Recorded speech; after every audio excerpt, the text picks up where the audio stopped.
अजित पवार यांच्या निधनानंतर बारामतीमध्ये पोटनिवडणूक लागली आहे. जय पवार जिल्ह्यात फिरून ग्रामस्थांशी संवाद साधतायत. त्यावेळी त्यांनी आपल्या वडिलांच्या आठवणी ग्रामस्थांना सांगितल्या.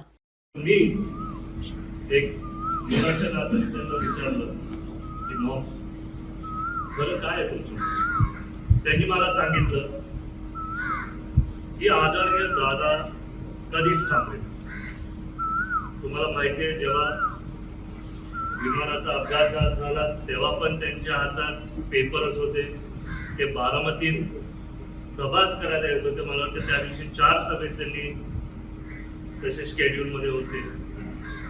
26 तारखेला मी दादांना पुण्यात भेटलो. दादा असे नेते होते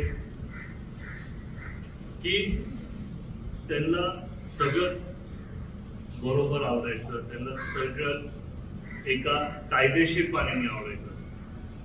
माझं जेव्हा लग्न झालं तेव्हा मी आणि माझी मिसेस पुण्यामध्ये आम्ही आमचं स्वतःचं एक घर तिथं घेतलं. तर 24 तारखेला दादा बारामतीतच होते. रात्री संयोगला आले. तर मी दादांना बोललो की दादा मला तुमची थोडी वेळ पाहिजे. दादा 24 तारखेला रात्रीच पुण्याला जाणार होते.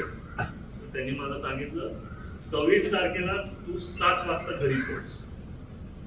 मी बोललो आता माझे वडील आहेत, थोडं तरी विचारतो, थोडं लेट जमेल तर चालतंय का. त्यांना 7 वाजता थोडं खूपच लवकर आहे. मी दादांना विचारलं काय थोडं ते बोलले अजिबात नाही. जसे बाकीचे लोक वेळ घेतात तसेच तू वेळ घे.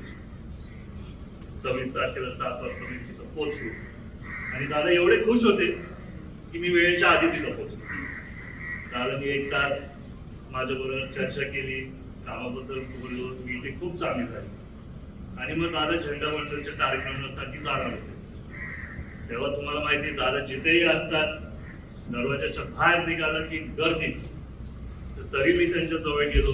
मी दादांना विचारलं दादा येऊ का मी तुमच्या बरोबर झेंडावंदनसाठी. तर ते बोलले तू कशाला येतो, तू काय करतो. नाही कधी बघितलं नाहीये, तुमच्या बरोबर एकदा येऊन बघतो तरी. तर एक मुलाच्या नात्याने ते बोलले ठीक आहे पुढच्या सीटवरती बस. आम्ही गेलो तिथं ते परेड बघितले, झेंडावंदन झालं, त्या अधिकाऱ्यांना दादा भेटले. त्याच्यानंतर परत आम्ही निघायला गेलो पुण्यामध्ये. तिथं गेल्यानंतर झेडपीचे निवडणूक तोंडावरती झालेले होते म्हणून भरपूर उमेदवार तिथे होते, भरपूर गर्दी तिथे होती. 1 वाजता त्यांनी त्यांचे बैठकी चालू केली. मला माहिती नाही त्या दिवशी काय झालं.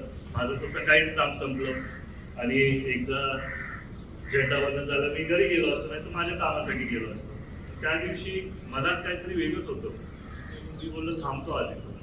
मग 5-5:30ला मी दादांकडे गेलो. मी बोललो दादा बास ना, अनेक वर्ष रात्रीचा दिवस करतो, थोडं तरी विश्रांती घ्या.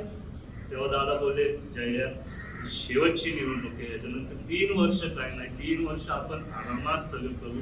तू सारखा माझ्या मागे लागलाय ना सुट्टीला जाऊ, तर आपण 5 जण सुट्टीला जाऊ.